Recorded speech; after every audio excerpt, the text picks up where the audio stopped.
This hearing will come to order.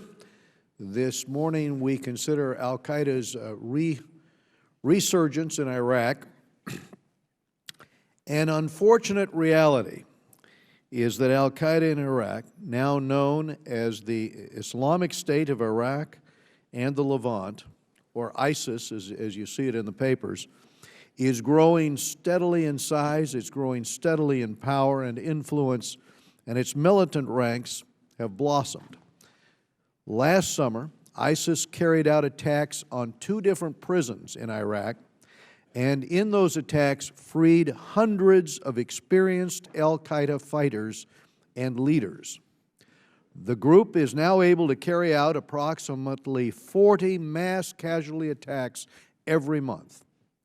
Multiple car bombings struck the capital this morning.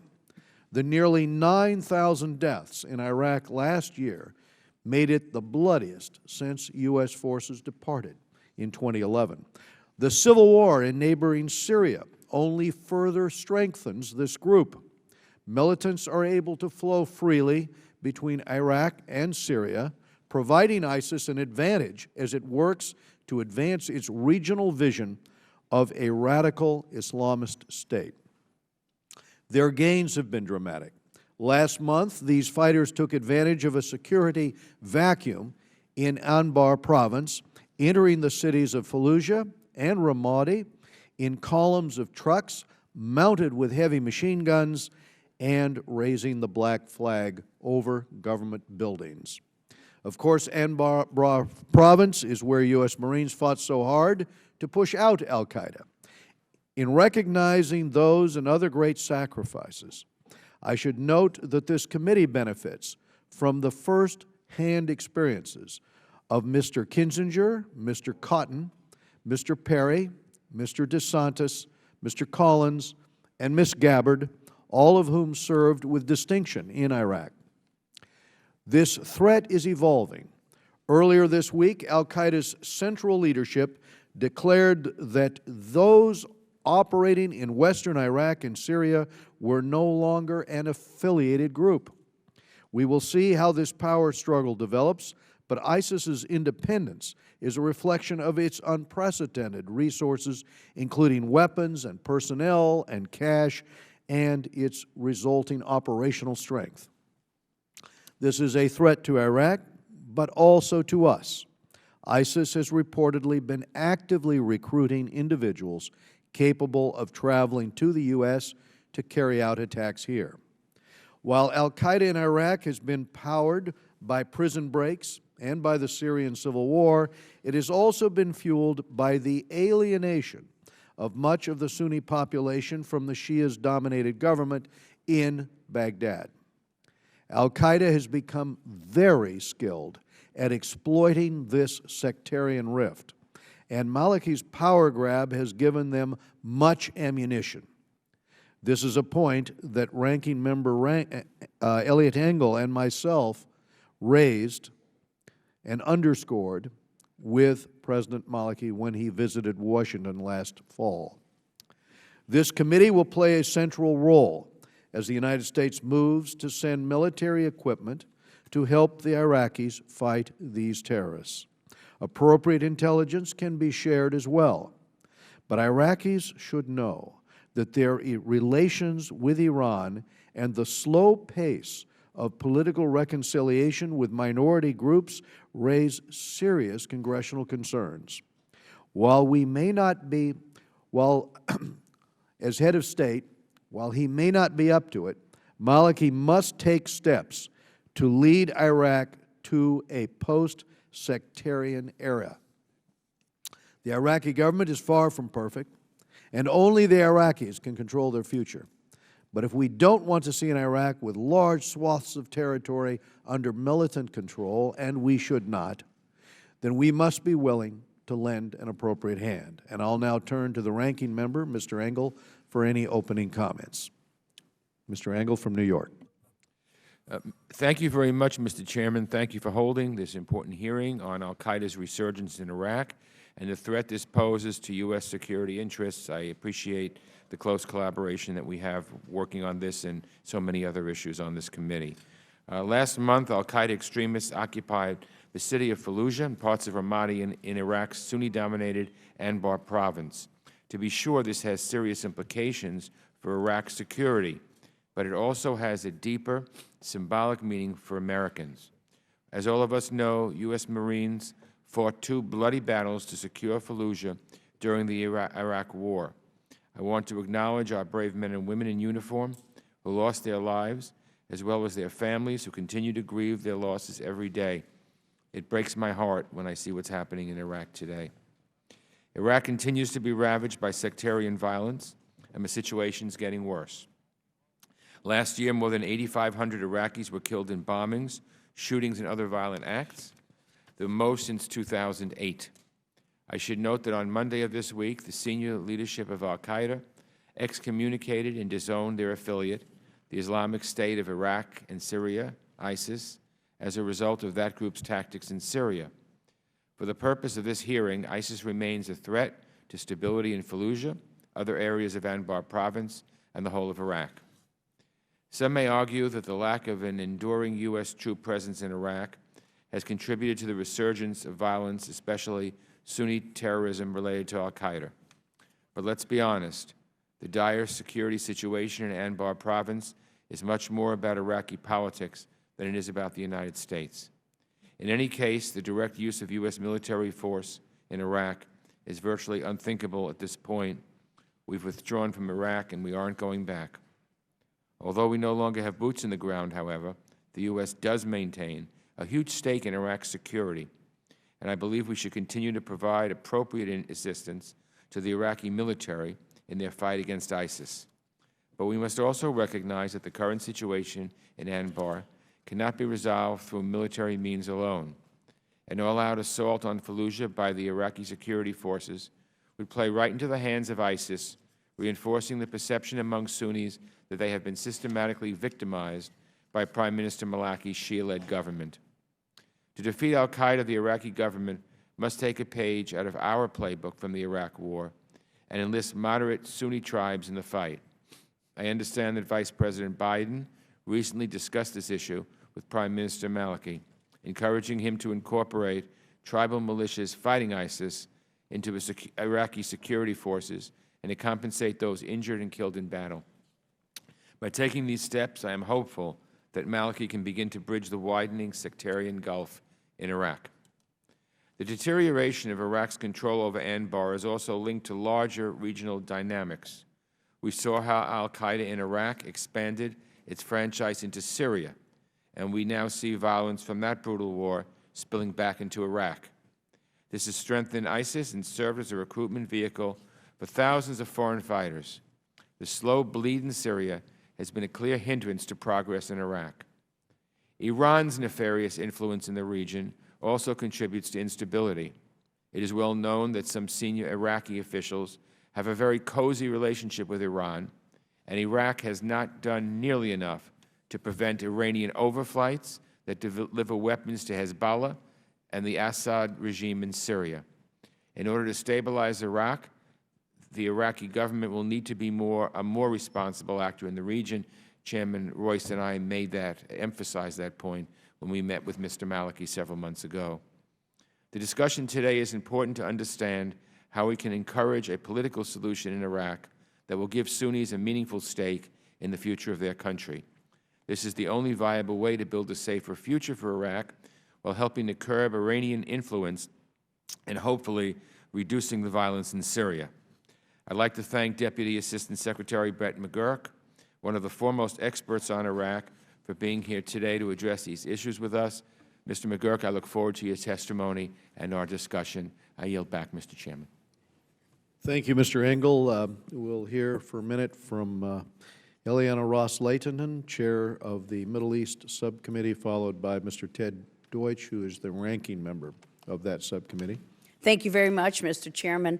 And in addition to the biggest issue, which is that we don't have Al-Qaeda on the run, there are two issues which I continue to be very concerned about.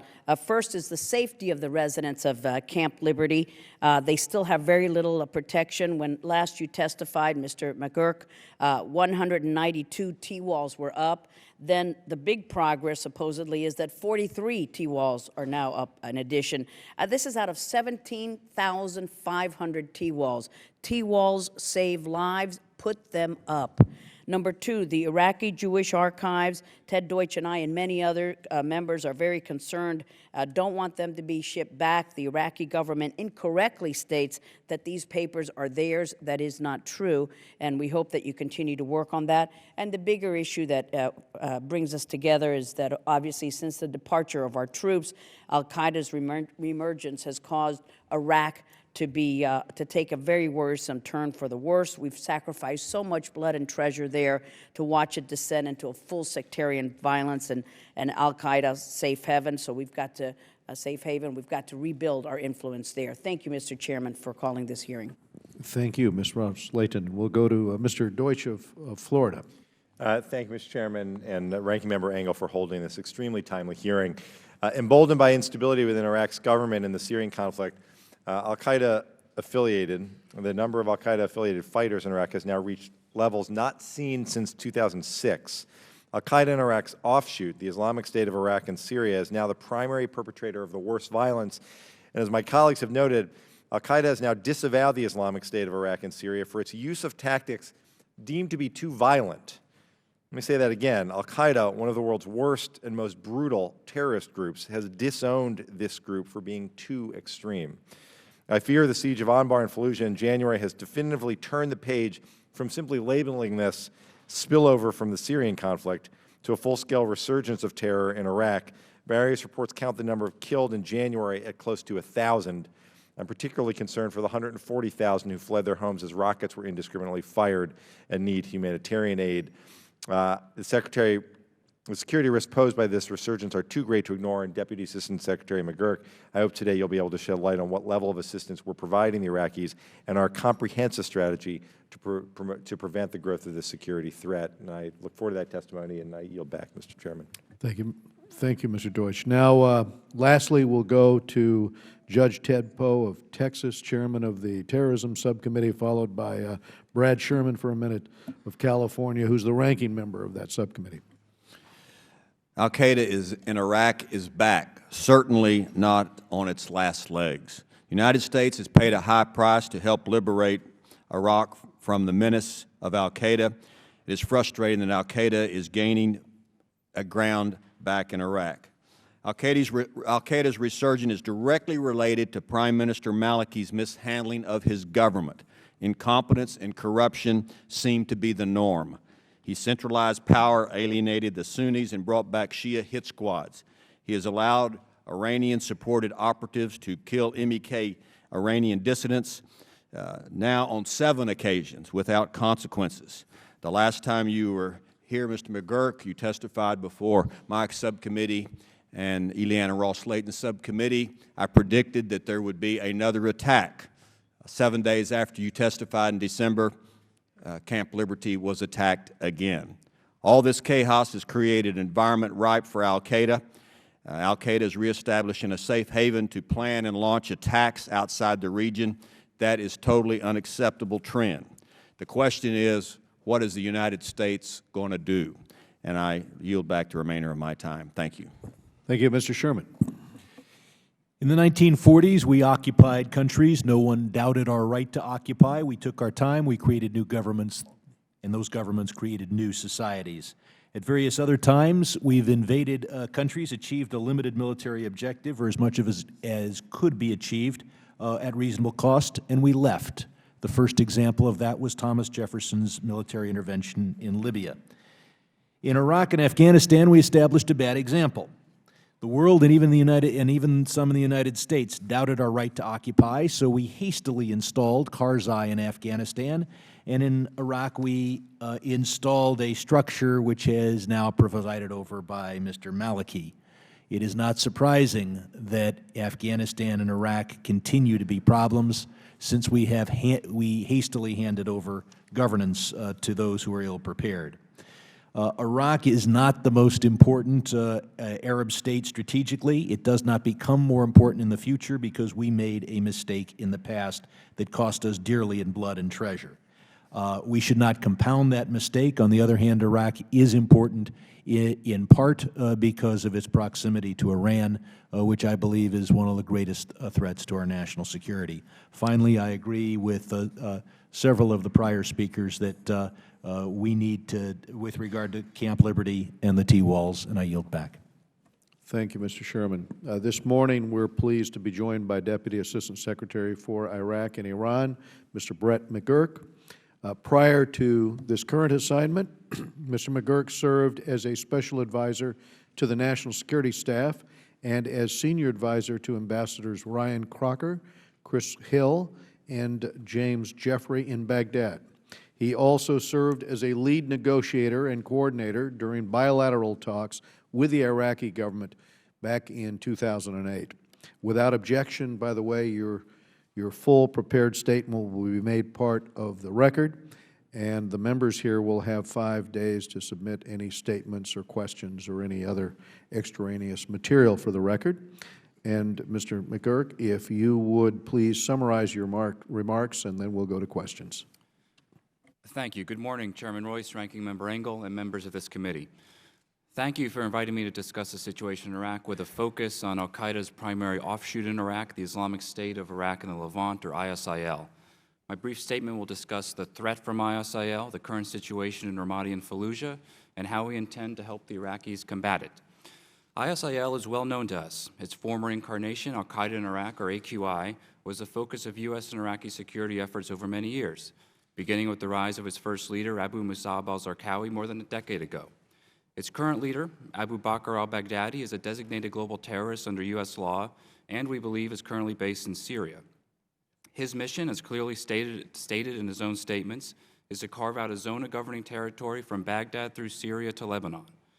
The Syria conflict over the past 2 years provided a platform for ISIL to gain resources, recruits, and safe havens.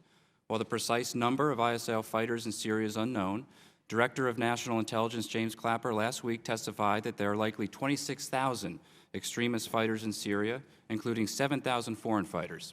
Many of these fighters are affiliated with ISIL. ISIL, in its earlier incarnation, AQI, inflicted mass casualties attacks in Iraq over the years 2011 and 2012. But it was not until early last year that we began to see a significant increase in its attacks, most notably suicide and vehicle bombs. Suicide attacks, we assess, are nearly all attributable to ISIL, and nearly all suicide bombers are foreign fighters who enter Iraq through Syria. To give one notable statistic, in November 2012, Iraq saw 3 suicide attacks throughout the country. In November 2013, it saw 50. ISIL is now striking in Iraq along 3 main lines of operations. First, it is attacking Shia civilian areas in an effort to rekindle a civil war. These are the vast majority of attacks.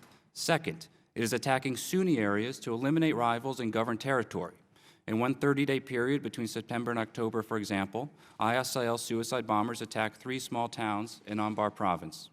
Third, ISIL is now attacking the Kurds in northern Iraq and disputed boundary areas to incite ethnic tension and unrest. ISIL likely staged and planned many of these attacks at remote encampments in western Iraq. The Iraqis began to spot these camps late last summer, but proved unable to target them effectively due to unarmored helicopters and the lack of other necessary CT equipment, which is needed to deny terrorists safe haven.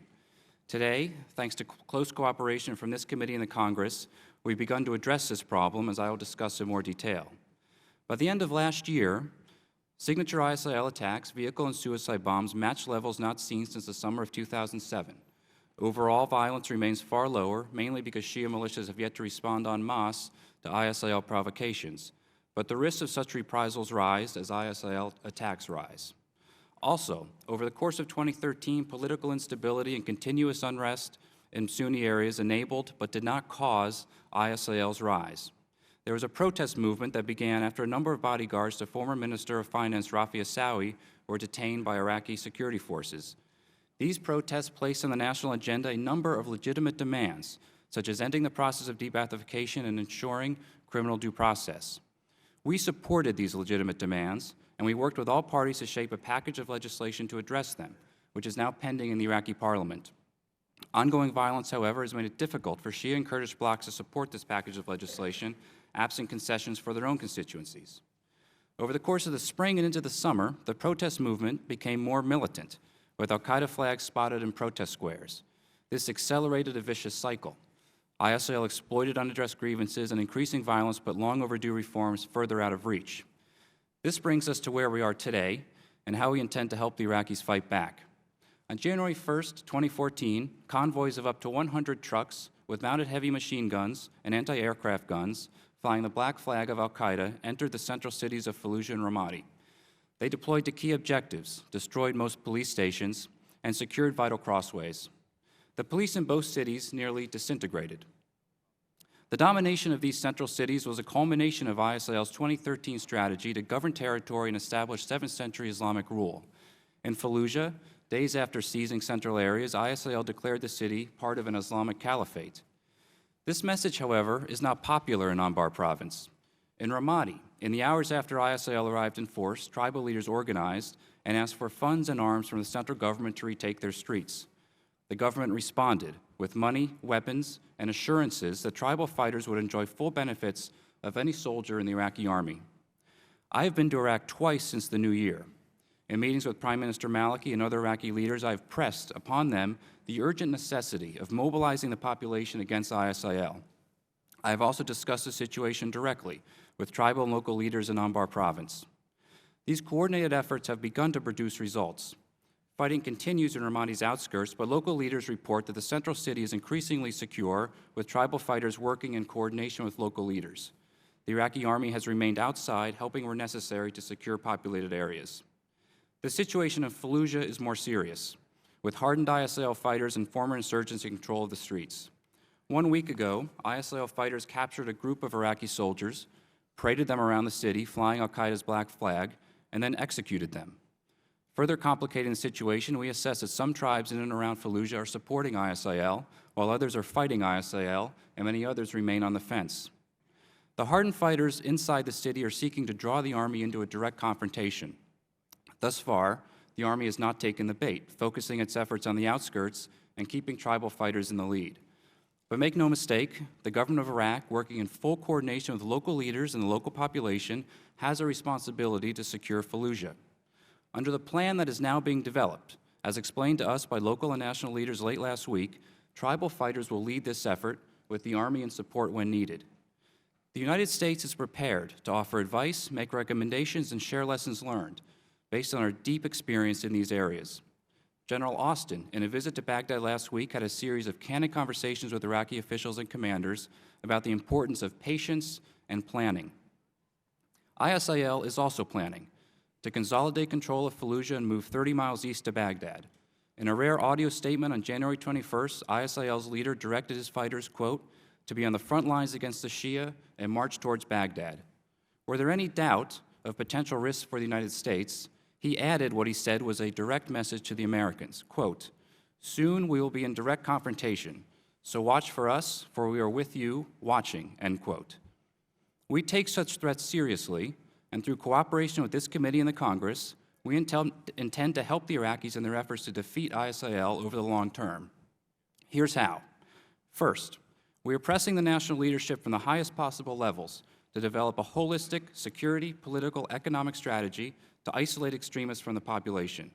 This means supporting local tribal fighters, incorporating those fighters into the security services, and committing to April elections to be held on time. Second, we are supporting the Iraqi security forces through accelerated foreign military sales, training, and information sharing. The Iraqis have now equipped Caravan aircraft, for example, to fire Hellfire missiles, thereby denying ISIL safe haven in the western desert. Such assistance is offered pursuant to a holistic strategy, and we have made clear to the Iraqis that security operations, while a necessary condition for defeating ISIL, are not sufficient. Third, we are actively encouraging an aggressive economic component to mobilize the Sunni population against ISIL. In the 5 weeks since ISIL entered Ramadi and Fallujah, the GOI has allocated over $35 million to Anbar province in assistance and payments to fighters. Throughout, our message to all Iraqi leaders is firm. Despite your differences across a host of issues, you must find a way to work together when it comes to ISIL, an organization that threatens all Iraqis. This is particularly true for Prime Minister Maliki, who, as the head of state, must take extra measures to reach out to Sunni leaders and draw a critical mass of the local population into the fight. I want to thank you again for allowing me to address this most important topic. I look forward to working closely with you in the months ahead to protect U.S. interests in Iraq and throughout the region, and I look forward to your questions. Thank you. Thank you, Mr. McGurk. The first question I was going to ask you related to something that happened last summer. There were militant camps and training grounds spotted in western Iraq, so we could see this brewing. And yesterday, we heard the CIA director note before Congress that there are camps inside of both Iraq and Syria that are, in his words, used by Al-Qaeda to develop capabilities that are applicable both in theater as well as beyond. So you noted that the Iraqi government could spot these camps, but did not have the ability to target effectively, leaving safe havens just miles from populated areas, in your words. If these Al-Qaeda camps present a direct threat to our interests and the Iraqis can't deal with it, then why weren't we doing more against these camps? You know, how would this gap that the Iraqi capabilities obviously can't meet be closed? How could you effectively move on this? Thank you, Mr. Chairman. Let me kind of walk through the last 4 or 5 months. Really, late last summer, the Iraqis spotted some of these camps, and they tried to target them. They flew Bell 104 helicopters out, 407 helicopters out there. The helicopters were shot up by PKC machine guns. They tried to send the Army out there. The Army was IED'd on the roads, which were heavily booby-trapped. So it was pretty clear that despite a very strong Iraqi security force capability, they were not able to target camps in these remote areas, and their special forces also could not operate effectively in those areas. And that is when we began to accelerate some of our foreign military assistance programs and also information sharing to get a better intelligence picture. So 2 notable developments over recent months. First, the Iraqis have begun very effective with the Hellfire missile strikes through their Caravan aircrafts, and we are helping them in the find, fix, and finish mission in which they're undertaking. And second, we believe, as we've had many discussions with this committee, many good discussions, that Apache helicopter platforms are really a critical platform for denying safe haven in these areas over the long term. And I want to thank this committee for helping us with that sale, which was recently approved. But this won't be immediate. It won't be until later this year that the first leased helicopters get into the country and are operational. But that is really a long-term solution to this problem. The other question I was going to ask you was, in your testimony, you called suicide bombers a key data point we track, and noted that these suicide bombers operating in Iraq are, in fact, foreign fighters that have come in. Where are these foreign fighters coming from? We've seen reports that close to 1,000 have come from Europe, some from the U.S. I was going to ask you, how do you assess the threat to U.S. personnel, not only that threat to personnel and our interests in the region, but also here in the United States? Mr. Chairman, the foreign fighters in Syria are coming from all over the world. This is a problem we faced in the years 2006 to 2008 when foreign fighters were coming into Syria and also making their way into Iraq through what was then the Al-Qaeda in Iraq network. They're coming mainly from the region. But we do assess from our best intelligence assessments that the suicide bombers are foreign fighters. Right now, they do not pose a direct threat to us or our personnel, but they pose a direct threat to the stability of Iraq. The suicide bombers, and again, about 5 to 10 a month over 2011 and 2012, now about 30 to 40 a month, it has a pernicious effect on the political discourse in the country. Car bombs, the Iraqis have been able to protect against car bombs. You don't see mass casualty car bomb attacks like you used to see. There's still a lot of car bombs, but casualties are lower. It's the suicide bombers that are able to get into funerals, mosques, populated areas and cause mass casualties, which has just a devastating effect on the country. So it's a very serious problem and a regional problem. And the last question I'll ask in my remaining moments, you were just in Baghdad meeting with Iraqi officials, and you state that you detected for the first time acknowledgement that government of Iraq missteps may have made the problem worse. And as I noted in my statement, this is not the feeling that Ranking Member Engel and I received when we raised this issue with the President of Iraq in our meeting. So that was a few months ago. I am somewhat encouraged by this, but how encouraged should we be? Because our concern has long been that this lack of reconciliation is compounding the problem seriously. I have found, frankly, Mr. Chairman, an attitude among the Iraqis that was similar to the tactics that we used in the early part of the war, that the security problem was simply a security problem and not a problem that was fused with politics and economics.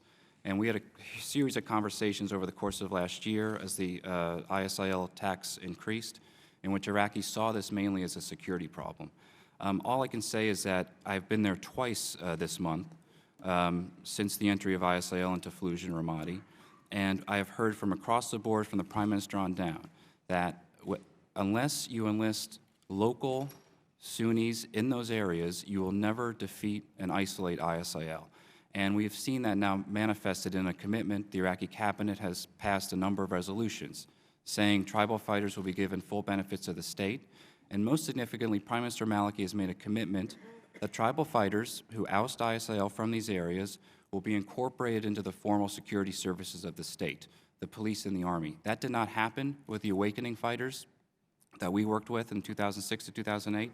So that is a very significant commitment. We now need to stay on the Iraqis to make sure they follow through. Thank you. We'll go to Mr. Engel.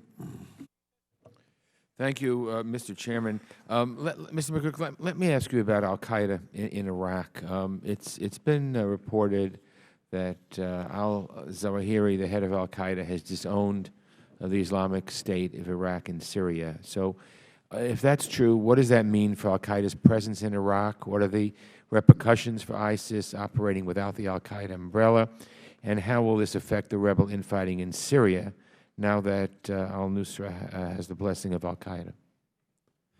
Well, both ISIL and al-Nusra were both kind of came out of Al-Qaeda in Iraq. ISIL basically is Al-Qaeda in Iraq. Its leader was the Al-Qaeda in Iraq leader since 2010. Nusra was a bit of an offshoot and is focused more on Syria.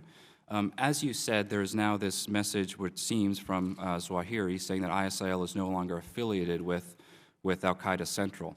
I would defer to my intelligence colleagues on the long-term effects, but what we have found is that ISIL has such a media presence, such a propaganda presence, and is able to self-sustain itself by controlling facilities in eastern Syria, including oil facilities, and also through extortion rackets in cities in western Iraq, that it will be able to maintain its cycle of operations.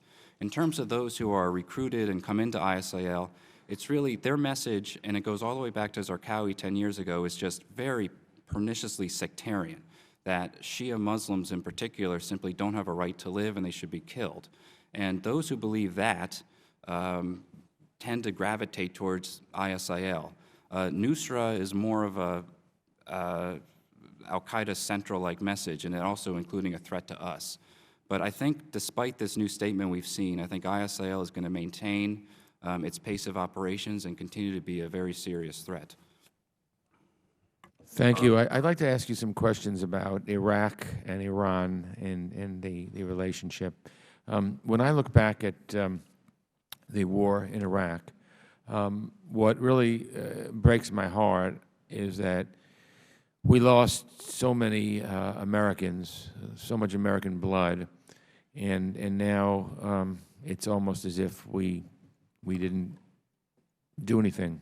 Nothing we did was positive. It's all been eroded, and it really just breaks my heart for people who lost loved ones there.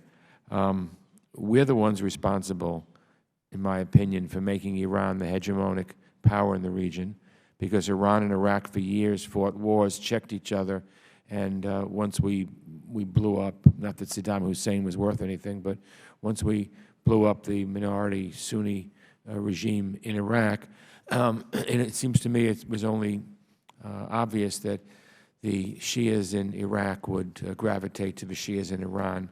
And the sad thing is that Iran has more influence, in my opinion, in Iraq now than we have. So there are reports, and Chairman Royce and I raised this with Mr. Maliki when he was in Washington, that Iraq's allowing Iran overflights as Iran seeks to arm Hezbollah. Hezbollah obviously is now fighting the war in Syria on Assad's side. It's helping Hezbollah expand its presence in Syria, defending the Assad regime. So can you characterize that relationship that Prime Minister Maliki and other senior Iraqi officials have with Iran? And how would you describe Iraq's commitments to the U.S. on the overflight issue? Does Maliki understand how this destabilizes the region? Iraq's relationship with Iran is multifaceted. We have found repeatedly over the years that Iraq acts primarily in its own interests. We've found very few instances in which we've seen Iraq acting at the behest of Iran, in which it did not see it acting in its own interests. You can look at that in terms of Iraq's overall oil production. You can look at it in terms of Iraq ratifying the additional protocol. You can look at it in terms of Iraq supporting the Geneva I communique, a number of steps in which we know the Iranians were pressing the Iraqis not to do things, and the Iraqis did them. The issue of overflights is something where the Iraqis have not done enough. We have seen the number of flights come down. We continue to press this issue. Inspections go up, inspections go down. It's very frustrating. It's often very difficult for us to get a precise intelligence picture of specific flights and what's on a flight. We know that material, we believe, is coming on civilian aircraft. So it's a problem that we focus on all the time. It's the one area where I can say Iraq is simply not doing enough. Thank you. I just want to make one final comment, and that is, it was my opinion when the chairman and I met with Mr. Maliki that he was a good listener, but I didn't think he provided too much in terms of answers to the questions we had, one of which was overflights. I think that he just came to listen, but really didn't come to put his head together with us and help solve the problem. I have found, Congressman, that since the Prime Minister's trip, that your meeting with him, other meetings he had here on the Hill, he spent about 2 hours with President Obama in the Oval Office. He got a very direct message on a number of issues, and we have seen some fairly significant changes from that visit. So I want to thank you for the meeting you had with him. I think you made an influence. On some of the issues which I know we'll discuss with Camp Liberty, we've seen some changes, and particularly in the need for a holistic strategy to defeat ISIL and enlisting the Sunnis into the fight at the local level. We have seen some fairly dramatic and significant changes from that visit. Thank you. Thank you, Mr. Chairman. Thank you, Mr. Engel. We go now to Eliana Ross-Leitonen. Thank you so much, Mr. Chairman. Welcome once again, sir. The Iraqi Jewish Archives, you have been engaged in discussions with the Iraqis on this issue, and your staff has spoken with representatives of the Iraqi Jewish diaspora and the Jewish community as a whole. But could you give us an update on progress of these discussions? Have there been alternative plans proposed? On the issue of the T-walls at Camp Liberty, why have there been only 235 out of 17,500 T-walls put up, and why have we only seen an addition of 43 since our November subcommittee hearing? Can you please commit that you will put extra effort in saving lives there? And then thirdly, as far as Al-Qaeda's resurgence, a large part of this is due to the failure in the Iraqi government and Iraqi leadership since we left the country. There are national elections planned in Iraq in April. We were successful after the surge in getting the Iraqi government to participate in a more inclusive, power-sharing government that kind of mollified the Sunnis of Iraq and left Al-Qaeda marginalized. Then after we left, the Iraqis took another step backward. Now it was the Sunnis who were marginalized, drawing many of them toward Al-Qaeda. What steps are we taking to ensure that the Sunnis are participating in these elections and that Iraq can return to that sort of power-sharing government we saw in the post-surge Iraq? And continuing with the Shia-Sunni issue, we've seen over the last few days that the Iraqi military has been bombarding Fallujah, which was taken over by Al-Qaeda late last year, presumably preparing the way for a ground assault. However, the Shiite-dominated Maliki government cannot successfully take Fallujah on its own without the help of the Sunni tribal leaders in the region. Can you describe the current relationship between the Maliki government and these tribal leaders? And do you think Maliki will be able to gain their support, given Maliki's crackdown on Sunnis in Iraq for these past few years? Thank you, sir. Thank you. Let me take the topics in order. On the Jewish archives, as you know, this is a very sensitive topic. I've been working directly with the Iraqis on this. I was just in Iraq and raised it with those officials who are charged with the file. We are engaged in sensitive negotiations with the Iraqis. In the coming weeks, the director of Iraq's National Library and Archives will be coming to the United States, and again, I hope to report progress on this. But we're engaged, and it's a sensitive negotiation, but I will keep you fully informed of those talks. On Camp Liberty, specifically on the issue of T-walls, I have, again, made a number of trips to Iraq, and every time I go, from Maliki on down, I raise the issue of T-walls. We got T-walls moving back into the camp earlier this month. They stopped. I raised it again last Thursday with the Iraqi National Security Advisor. I understand this morning T-walls are moving into the camp again. I visited the survivors and residents at Camp Liberty earlier this month. I told them I promised I would do everything I could. I also urged them to do everything they could, and that meant showing up at these camp management meetings where plans are made to move the T-walls into the camp. This is an issue I'm going to continue to stay on top of. On the issue of elections and Sunni participation, as I said in my testimony, we are focused to holding elections on April 30th. This will be the third full-term election for a four-year government, first one December 2005, and then 2010, and then this year. As you may know, the head of the main Sunni coalition, Osama Najafi, was in the United States 2 weeks ago. He had meetings with the president, the vice president. He met the Secretary of State at his home. So we are very focused on making sure that the elections happen, that they produce a genuine and credible result, and that they allow a government to reform that reflects the makeup of Iraqi society with all represented. In Fallujah, as I described in my testimony, the plan is to have the tribes out in front, but with the army in support, because ISIL is an army. They have heavy weapons, they have 50 caliber sniper rifles, they are very well trained and very well fortified. So we have to have the Sunnis, tribal, local people out in front, but they will require security support. And as General Austin was in Iraq last week for direct talks with Iraqi military commanders. We are advising the commanders as best we can, building on the lessons that we learned in these areas for tactical and strategic patience, for planning, and to make sure that civilian casualties are minimized. Thank you so much. I know how hard you have been working, and to paraphrase Ambassador Crocker, everything about Iraq is hard all the time. So please keep making progress. Thank you, sir. Mr. Sherman of California. Thank you. There was bipartisan support for leaving a residual force in Iraq. That required a status of forces agreement with the Maliki government. And the status of forces agreement would have had to have included immunity for our soldiers so that they would not be subject to Iraqi courts. We ask our soldiers, Marines, airmen, et cetera, to take many risks. One of them we don't ask them to take is the idea that their actions would be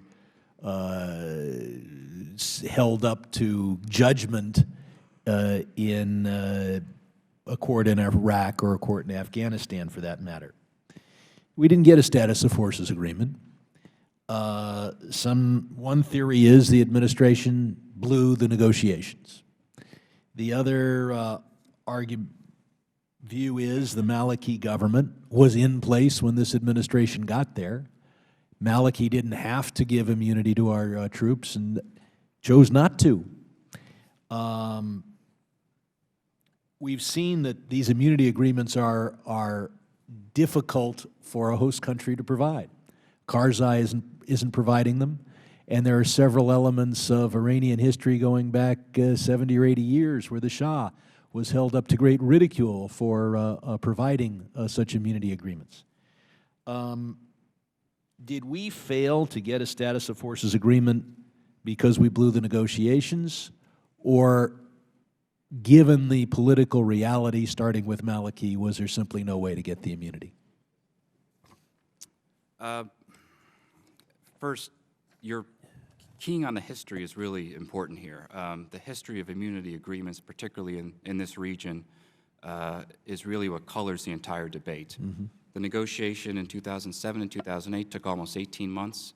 And while we got those 2 agreements passed, the security agreement, which allowed our forces to stay for 3 more years with immunities, and a permanent strategic framework agreement, they barely passed. They passed on the last possible day and almost by the skin of their teeth. And I was working on that issue with Ambassador Crocker for almost 18 months. This is passing the Iraqi parliament. Yes, the Iraqi parliament.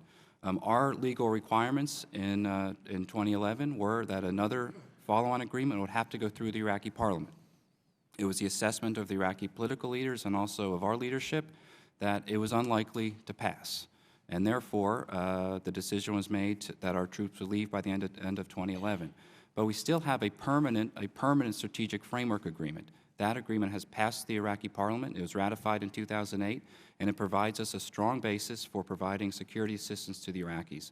It does not provide us a basis for having boots on the ground and a training presence, but we do train Iraqi special forces under our Office of Security Cooperation through the embassy, and we're also in discussions with regional partners for having a training presence. I want to move on to another question. Has there been discussion of the U.S. Air Force or other air forces, naval air forces, bombing these Al-Qaeda camps rather than us providing huge amounts of weaponry to Maliki so that he can try to do it himself? And has there been discussion of U.S. Air Forces preventing overflights by the Iranians, since the Iraqis say they can't control their own airspace? No, there's not been discussion of a direct U.S. role in controlling Iraqi airspace or in targeting the camps. We're very focused on increasing the Iraqi capacity to be able to target camps, and they've proven effective in recent months. I would point out that if only we were bombing Al-Qaeda camps before, in the years before 9/11, we may have had a very different history. We see the residents of Camp Ashraf, 52 of them killed last September. In December, another 4 killed. The Secretary of State has appointed a special advisor on MEK resettlement. What is the status of protecting these folks while they're there and insisting that Iraq meet its legal obligations to do so, and of finding homes for outside the region for some of the residents? Let me make a couple points. When I was here in November, I explained that there is a cell, we believe, trained by Iran, and it is dedicated to attacking the MEK at Camp Liberty. We had cells trained by Iran dedicated to attacking us when we had a military presence in Iraq. We did everything we could to root those cells out, and it was very difficult. We were never able to do so. So the only place that these people will be safe is outside of Iraq. And that's why we are focused, as you said, Jonathan Weiner has been appointed to work this issue full-time as a senior advisor for MEK resettlement to find a safe, secure relocation for the residents of Camp Liberty. But while they are at Camp Liberty, the government of Iraq has an obligation to do everything it can to keep them safe. And that means T-walls, and that means protection, and that is something we raise constantly to make sure that they are getting as much protection as possible. You also mentioned some other notable developments, and there's finally some real international attention to this urgent humanitarian crisis. First, there is a UN-created resettlement fund. We have notified Congress for $1 million to put into that resettlement fund. When I was in Iraq last week on Tuesday, the Iraqi cabinet authorized $500,000 to be allocated to that resettlement fund. The United Nations has also appointed Jane Hall-Lute, full-time basis, to focus on MEK resettlement. So we are getting some progress, and I look forward to working with you and the committee and the Congress to try to move this forward in the coming weeks. We go now to Mr. Chris Smith of New Jersey. Thank you very much, Mr. Chairman. And Secretary McGurk, thank you for your service, and thank you for being here today. Just a few questions. You mentioned that on January 1st and reminded us 70 to 100 trucks entered Fallujah and Ramadi. Was that a tactical surprise on the part of the SIL, or did we have intelligence that suggested they were mustering and they were about to move, or did the Iraqis have that intelligence? And if we did, what was done with that? Secondly, you talked about how the suicide bombers, in a turn of twisted logic, has become the most precious resource And ominously, you point out that in November of 2012, there were 3 suicide bombings, and that has gone up to 50. What is the glide scope on that? Or is that continually expanding as, do we expect it to be 100 by November of next year? Or has that ebbed, if you could speak to that issue? Third, you point out that ISIS has set their sights on Baghdad and the south. You quote Abu Bakr al-Baghdadi on January 21st. How seriously is that threat to Baghdad? Fourth, if you could, you point out the ISIL execution of Iraqi soldiers, that the Maliki soldiers did not take the bait, the army. But is that something that's ongoing? Are they executing police? Are they holding prisoners in center city of Fallujah, or the central part of, I should say, of Fallujah? And then when it comes to the issue of Christians, the USCIRF report, the Commission of Religious Freedom points out that the Iraqi government continues to tolerate systematic, ongoing, and egregious religious freedom violations, and that is against a number of the smaller sects, many of them going back 2,000 years, including the Chaldo-Assyrians. What is happening? What kind of pressure are we trying to put on that government to get them to mitigate and hopefully completely end their repression of Christians in Iraq? And finally, you talked about the low boil type of insurgency that this represents. Are we looking at the possibility of another Syria in Iraq? Thank you, Congressman. Let me try to address these issues. First, in terms of the entry into Fallujah and Ramadi. We started to see, as the Iraqis started to hit some of the encampments, kind of moving around to the ISIL forces and trying to relocate. Their entree en masse on New Year's Day was a surprise. Again, I think it was a tactical mistake on ISIL's part. This isn't going to turn overnight, but there has been a response. As I described in my testimony in Ramadi, the response developed fairly rapidly to actually expel them from the streets, and Fallujah is going to be far harder. But one thing that the Sunnis in Anbar province, they may not like the government, they may not even trust the army, but they really don't like these foreign jihadist fighters. So we're trying to kind of gather common cause against them. In terms of the suicide bombers, the average now is about 30 to 40 a week. I don't think this will be an exponential rise. I'm hoping that the kind of 50 might be, a cap. We saw this problem, the phenomenon in the past, and what we did in 2006 to 2008 was a very concerted, regional-wide effort. How do you get these people with a one-way ticket, then they were flying into Damascus, with military-age males with a one-way ticket to Damascus off the airplanes? And we were fairly effective, actually, at draining the flow. And one thing that drained the flow was increasing security in western Iraq. So we're going to try to recreate that strategy throughout the region. ISIL's strategy to attack the south. They are trying to attack the south.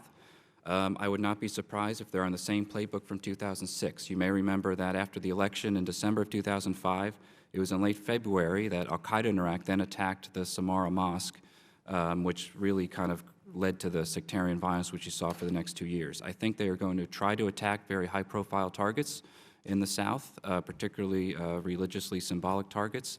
I hope, and I don't think they will be successful. I think the Iraqis have those areas pretty well protected, but it's definitely part of their strategy. In terms of Fallujah, yes, we do believe that Iraqi soldiers are being held in Fallujah. And as I said, these extremists or fighters are trying to goad the army into a direct urban confrontation. So far, despite some rhetoric you might see about storming Fallujah, that is not the strategy that is underway. But the government does have a responsibility working with the local people to secure Fallujah, and I think there will be fighting, particularly in the outskirts, and then later in the central city, but we're going to try to make sure it is as contained as possible. And on Christians, a very good question. We're very focused on the plight of Christians in Iraq, but also throughout the region. When Prime Minister Maliki was here, he acknowledged in his public remarks the importance of taking care of the Christian community. In October, he met with Patriarch Sacco, the head of the Chaldean Church. When I'm in Iraq, I try to meet with Christian leaders. I met with Archbishop Warda in Erbil a couple months ago and tried to focus on some of their land disputes they're having there. The Iraqi cabinet recently passed a resolution to talk about carving out a Christian province to allow them some autonomy and security. Again, this is something that we continue to develop. I'm going to be meeting with an Iraqi Christian leader tomorrow in my office. So we're very focused on it, but it's an extremely, extremely difficult issue. Christians are threatened by these extremists, as are Sunnis and everybody, Sunni, Shia, everybody. Thank you. Mr. Series of New Jersey. Thank you, Mr. Chairman, and thank you for being here. You know, as the ties between Iraq and Iran, it seems to be getting closer. They signed a defense, they have a defense treaty that supposedly they put together. I am concerned that maybe the safety of people at Camp Liberty, the Iraqis are not making the effort that they really need to secure these people. If I'm making an arms contract with, or treaty with Iran, why would I be so intent on the safety of these people? Just in December, they keep firing rockets into this camp. So how sure are you that they're making the best possible effort to bring security to this camp? Congressman, the issue remains extremely, extremely difficult. There was a rocket attack in the camp earlier this month, and I would just remind you there was a rocket attack at Camp Cropper, which is right near Camp Liberty, which used to house our soldiers, and we took casualties there as late as the summer of 2011. And that's when we had about 70,000 troops in the country trying to stop this kind of activity. It's very difficult to deter and to root out a well-trained team with rockets. And that is why we're trying to move as much protection into the camp as possible. And that's why I went to the camp myself, to see it, to meet with the residents, and to try to assess the security and protection. But it remains a very difficult issue. I'll be honest, the MEK doesn't like the Iraqi government doesn't like the MEK, and it's a very dynamic issue, and all we got to do is stay on the MEK to do everything they can to cooperate, to move the residents to a safe and secure location, and stay on the government. Every time I meet with the leaders of the government, I mention this issue. Despite all the other issues they're dealing with, I mention it every single time. And as I said, I just received a report this morning that T-Walls are moving back into the camp, and we're going to make sure that they continue to move back in the camp tomorrow, the next day, and the day after. How concerned are you about the treaty between Iraq and Iran, this defense treaty, the arms going into Iraq? The Iraqis have been pretty careful to draw a line in terms of security cooperation with Iran, and so far they've kept that line fairly firm. So I've seen reports like that, but I would not take it too seriously. The Iraqis have made clear they want a long-term institutional relationship with the United States. They want the United States to be the backbone of their military, and that's why they want platforms like an Apache helicopter system.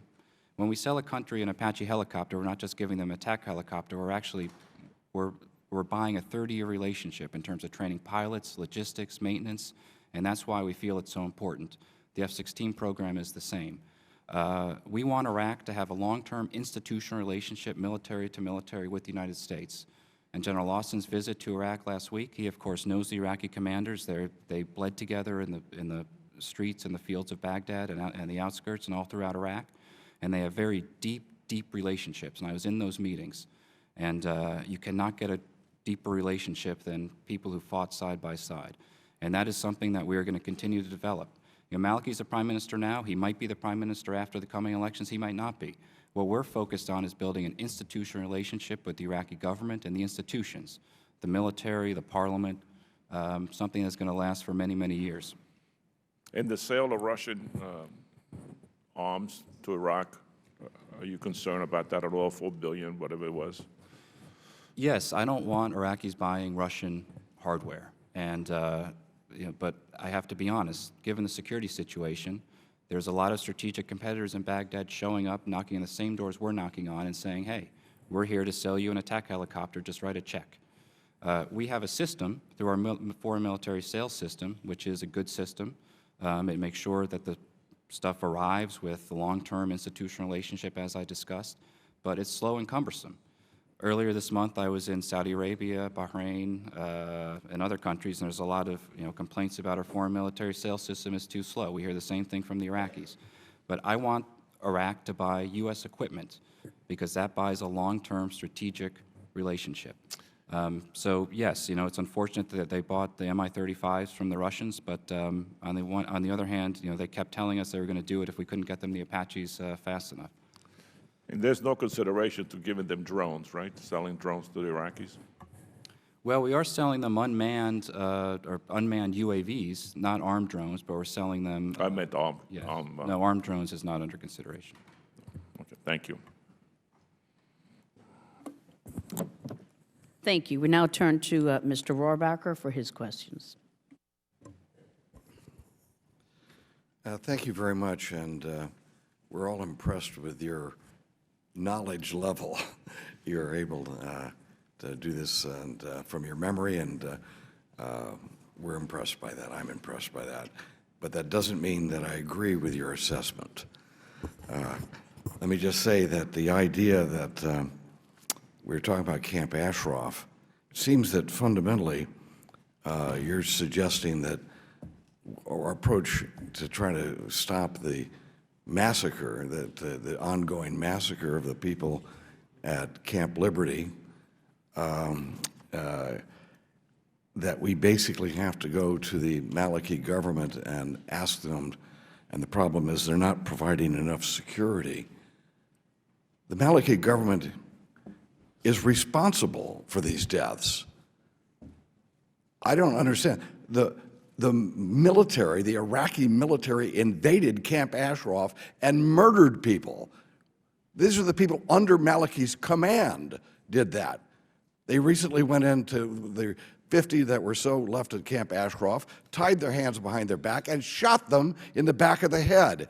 And it was Maliki's own military, we know, who did that. We know that the Camp Ashraf and these people were attacked numerous times by the Iraqi military. This isn't whether Maliki and his people are not protecting the MEK.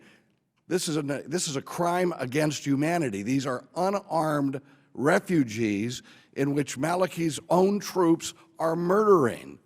We're not talking about rockets that we don't know where they come from. We're talking about actual, by the way, I would suggest that they probably know about those rockets as well.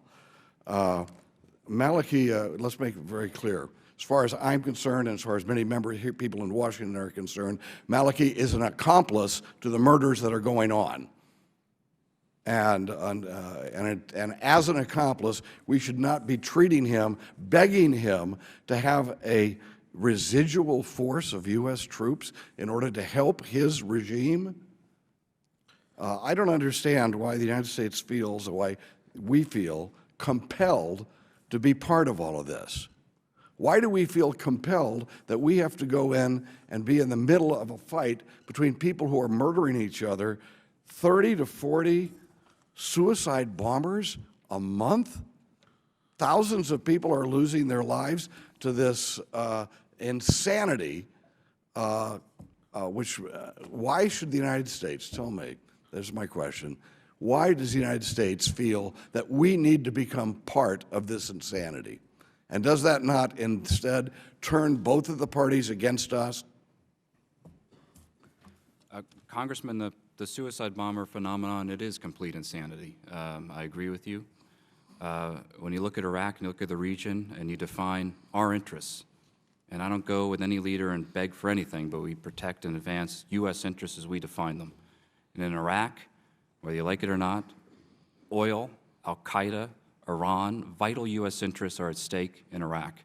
So we need to do what we can without putting U.S. personnel. Why should we let them kill each other? Let them kill each other. I'm sorry. If it means that we're going to spend our treasure and more of our blood, we've already spent thousands of lives of American soldiers. We've done enough. And I'm so happy that you now can report to us that your negotiations to provide a residual American military force in Iraq was not successful, because I'm very happy that we don't have a bunch of American troops in the middle of that mess. And we are not even capable of letting Maliki know that we're holding him responsible for the murderers in his own ranks, for the people, for the military that he commands to go into Camp Ashraf and Camp Liberty and murder unarmed refugees. This is a no-win situation for us. Both sides seem to be evil. Both sides are all the sides. One last question. I've got 30 seconds. Who is financing? talked about 100 trucks, and all of this. This equipment costs money. Bullets even cost money. AK-47s cost money. Rockets cost money. Who's paying for all of that on the mayhem on both sides of this fight? Congressman, I defer to my intelligence colleagues for the specific funding, but we believe it's a whole source of funding, but private funding from throughout the region, funding the global jihadist movement, which is now really based in Syria and the region. Is that the Saudis? Again, I would have to defer to my intelligence colleagues for that sort of information. But a lot of it is private, private funding. Private funds. Thank you very much. Mr. McGurk, while we're on the subject, did you want to share any details in terms of the attack on Camp Ashcroft, and in your judgment, who you believe was involved in that, since that was the question at hand? No, thank you, Mr. Chairman. I think the last time I was here, I discussed what we know. We believe it was a militia. We believe the militia was trained by Iran, and that's really the primary responsibility. And we have, since that very horrific attack, we worked to get the survivors out of Camp Ashraf, which is about 40 miles from the Iranian border, and onto Camp Liberty. Camp Liberty is not safe, but it's safer. We have the UN in the camp every day, monitoring the camp. And again, when I try to go to the camp and meet with the survivors and the residents there. So we're doing... And you're making efforts right now to relocate the survivors? Absolutely, yes. Okay. We're going to go now to Mr. Jerry Connolly from Virginia. Thank you, Mr. Chairman, and welcome, Mr. McGurk. A couple of questions. First, the authorization for the use of military force, the administration has indicated it would not oppose the repeal of that. Is the issue the timing with respect to, say, pending elections in Iraq? Might it disrupt things you're doing in Iraq if we were to do that now? Congressman, I don't think there's much focus on that in Iraq, so I don't think it would make much of a difference in terms of from the Iraqi perspective. That's good to know. Okay. Elections in April, still on schedule? Our team at the embassy is talking every day to the United Nations Assistant Mission in Iraq and the Iraqi High Electoral Commission, which are planning the elections. And the information I have received most recently is that elections do remain on track. We have tens of thousands of displaced families from Anbar province. We have been assured by those planning the elections that displaced people will still be able to vote, and their vote will count as if they were in their home province. So we are still confident the election will be held on April 30th, and our consistent position and very firm position is that those elections have to be held on April 30th. There should not be a delay. What a novel thought, allowing people to vote remotely. Thought here for the United States. But Fallujah, help us understand what happened. I mean, the United States has been involved now for 12 years, billions and billions of dollars. We've reconstituted the Iraqi military. We've trained the law enforcement forces. We spent our military's blood and treasure to gain a foothold, to gain Fallujah, and Al-Qaeda's successor organization manages to occupy it. And if I understood your testimony correctly, we're now once again relying on tribal support to essentially dislodge the occupying forces in Fallujah. How in the world, isn't that an indictment of the investments we've made in the Iraqi military, in its inability to hold its own territory secure? Well, the Iraqi military would have the numbers and the equipment to go into Fallujah tomorrow and clean out the streets. We believe that were they to do an assault like that, that it would actually exacerbate the problem. I guess, excuse me one second, Mr. McGurk, and I don't mean it, but before you get there, but how did it happen in the first place? How is it that the Iraqi government was not able to secure something as symbolically important, if not really important, as Fallujah? As I tried to explain in my testimony, it was a series of events throughout 2013, including a protest movement which kind of added to the political instability in the region. And in Fallujah in particular, it is an area, as we know, any outsiders coming into Fallujah are resisted, and that includes the Iraqi army, it included us, and it includes, we hope now, these Al-Qaeda extremists.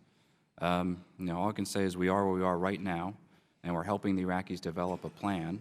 They're developing a plan, but one that will lead, I say tribal fighters, what really mean is that the local people, the local population who know the streets are able to actually identify the foreign elements and push them out. But right now in Fallujah, it's a mix of Al-Qaeda, former insurgent groups, and former Ba'athist networks who are in control of the streets there. It has always been a very difficult place, and so it's a very difficult territory to operate in. The tribal support we're relying on or cooperating with, what is their attitude toward the Maliki government?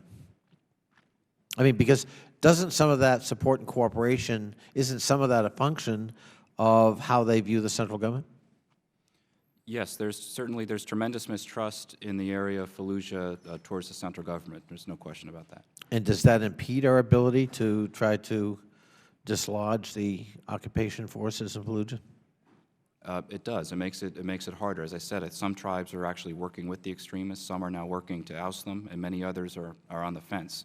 And that's why it's incumbent upon the central government, through resources and through dialogue and communication, to mobilize the population against them.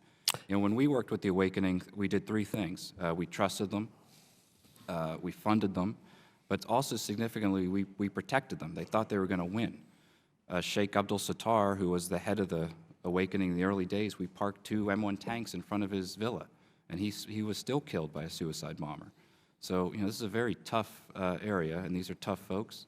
But the tribal leaders need to know that they're going to be supported, and they believe they're going to win. And that's why Maliki's commitment most recently to give tribal fighters all the benefits of an Iraqi soldier and to incorporate those fighters into the security structures of the state, meaning they'll have a livelihood going forward to protect their people, is a very significant commitment. It's one that's never been made before, and we now need to make sure that we hold the government to it and follow through. Thank you. Thank you, Mr. Chairman. Judge Ted Poe from Texas. Thank you, Mr. Chairman. I want to talk about what you probably thought I would talk about today, is the MEK. The last time you were here and you testified before my subcommittee and the chairwoman, Eliana Ross-Layton's subcommittee, I made the statement that there would probably be more attacks on Camp Liberty. And unfortunately, I was correct. Camp Liberty was attacked again. 4 people killed, 7 injured. 1 young man lost both of his legs. Since 2009, there have been 7 attacks on Camp Liberty or Camp Ashraf. During that time, 19 times members of the State Department have testified. Most of those, or many of those, were about Camp Liberty, in addition to other things. And all those attacks, to my knowledge as of today, not one person has been captured or charged with any of those killings. Not one. And they're still on the loose. As I alluded to in my testimony, I personally believe that the Maliki government is in cahoots with the Iranian government to let the Camp Liberty, Camp Ashraf, be subject to attacks. These last attacks, my understanding, were rockets came in that were 3 meters long, 40 of them. It seems impossible to me that a rogue Iranian militia could sneak those by anybody and then fire them over a period of time and cause this chaos and murder. And I bring this up for several reasons. One, it hadn't been resolved. But this has become very personal to people who live in my district. I represent people who are Iranian Americans. They know these people that are being killed. They are family. They are friends. And they come and they visit and they tell us, it's happened again, Judge Poe, with tears in their eyes. So it's become personal. Many of those people are sitting behind you and they come up here wanting help. That's all they want, is the United States has, said that we promised to help them. We no longer recognize them as a foreign terrorist organization. They just want their loved ones safe. Safe first from the constant attacks by the, well, I believe the Iraqi and the Iranians working together. But long term, they want to leave. They want to be in a safe country. Now, when you visited, and I commend you for going to visit the camp,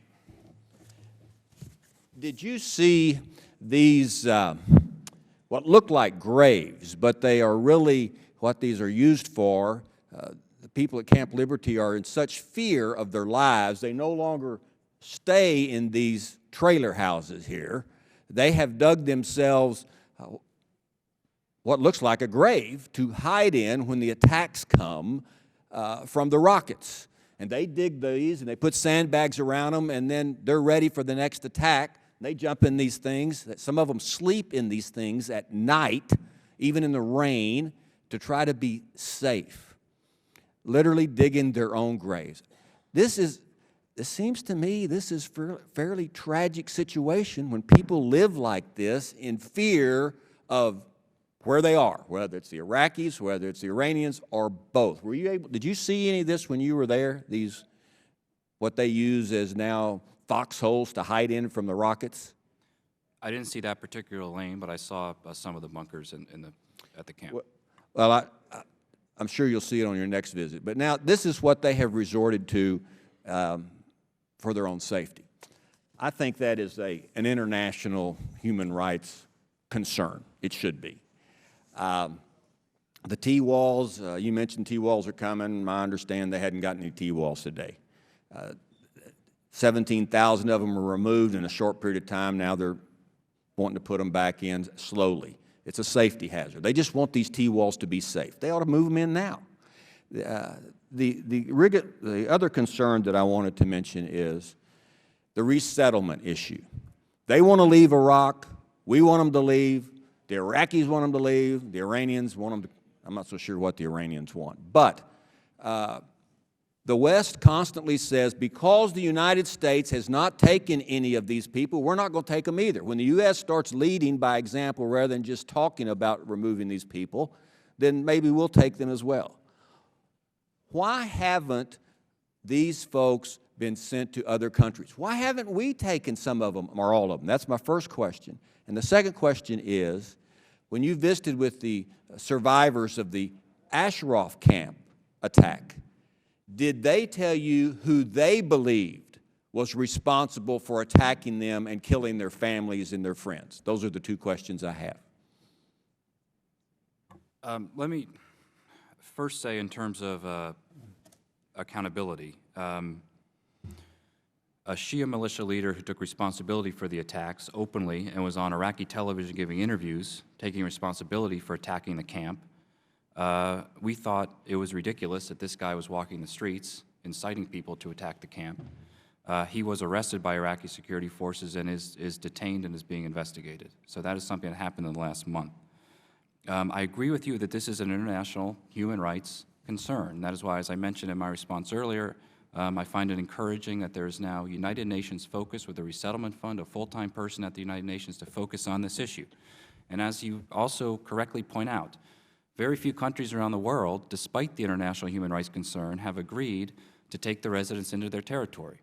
Albania, Germany, a total of about 350, so we still have almost 2,900 people at the camp. This is an international human rights concern, and it has to be treated with the utmost urgency. As you know, we are considering options to relocate and integrate Camp Perea residents in the United States in close coordination with the White House, Department of Homeland Security, and other relevant agencies. And any eligible residents would have to be fully vetted, of course, under our standards by the Department of Homeland Security, but that is something that we are actively considering, I can assure you. But we also, and I would encourage those who care about the residents, as do we, to lobby other capitals around the world, given that this is an international human rights concern, to take residents into their territory, because so long as they're in Iraq, they will not be safe. And you're right, 4 residents of the camp lost their lives tragically this month. 900 Iraqis also lost their lives this month. Iraq is a very violent place, and particularly the residents at Camp Liberty will not be safe until they leave. And that is why we have a full-time person working on it. We encourage the UN, and they have now appointed a full-time person to work on the problem, and we have a UN resettlement fund to encourage other countries to take their residents in. And until they're out of Iraq, they won't be safe. And now we go to Mr. Ted Deutsch of Florida. Thank you. Thank you, Mr. Chairman. Mr. McGurk, thanks for being here. Thanks for your thoughtful testimony. Last year, we wrote a letter to the Prime Minister about the overflights of Iranian aircraft. There are reports that the number of overflights from Iran has increased, that these are flights that Iran sends to arm Hezbollah to expand their influence in Syria, to defend the Assad regime, even as it continues to slaughter its own people. How do you characterize Prime Minister Maliki's relationship with Iran? Let me say a couple words about Iran's nefarious role in Iraq. Just like Al-Qaeda has exploited the grievances of the Sunni community, Iran is exploiting the fears and apprehensions of the Shia community as they are attacked by these Al-Qaeda extremists. So it's a vicious cycle that Iran very much takes advantage of, and their most extreme elements of that regime and the Quds Force. Maliki, and we discuss this with him all the time, tries to balance all these many pressures that come at Baghdad from the region and from internal debates. He is under great pressure from his constituency, particularly among the Shia, who continue to get attacked by these extremist groups. But so far, we have seen the Iraqi government resist the Iranian efforts to have a direct security role in Iraq. Iran still, we believe, controls certain militia groups in Iraq, although their activities are not nearly to the level that they were 4 or 5 years ago. So they've resisted Iran's efforts to play a more significant role in Iraq, but they've resisted the efforts of many of us here to convince them to play a more significant role in stopping these overflights. Why don't they do it? Again, the overflights is something that all I can say is we continue to raise the overflight issue. We believe some of this material, a lot of it is coming on civilian flights. We do have certain agreements with the Iraqis, which we look forward to testing.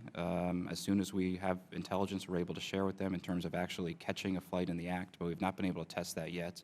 I'm sorry, say that again, you've explained that? Well, we have agreements with the Iraqi. It's very hard to get a precise intelligence picture in terms of what's coming on a flight and when. It's just very difficult. But when we do, and we've worked with countries around the region in similar circumstances, when we do, we hope to be able to work with the Iraqis to be able to make sure that we're able to stop or deter that flight. Right. Here's what I'm trying to get at. It is difficult to identify what's on the planes. I understand that. Much of the frustration that I have on this issue is frustration generally with what's happening in Syria and the ongoing assertion by so many that it's hard. So much about Syria is hard, and it's difficult, even as there are now more than 130,000 Syrians who have been slaughtered. So this is one very small area where it is difficult. Yet, do you believe that the Maliki government, that the Prime Minister discounts the suggestion that there are planes flying from Iran full of weapons that are flying over Iraq with those weapons to be delivered to Hezbollah, used to prop up Assad's regime and to kill the Syrian people? Do I believe he believes that and knows it's actually happening? Right. I think we've given him enough information to provide a reasonable assurance. Then when do we start? How do we test these? You said we need to start testing some of this. When are we going to start testing? How do we do that? How do we? This is one very discrete, and I'm just bringing in everything else that goes into Syria at the moment, which this committee has focused on extensively and will continue to focus on extensively. But with this one very discrete area, one very discrete point, that is weapons from Iran to Hezbollah that fly over Iraq. It's one very discrete area where perhaps we can play some greater role in making it even slightly more difficult for Hezbollah to help Assad as he murders his own people. Slightly more difficult if our ally in Iraq plays a more constructive role.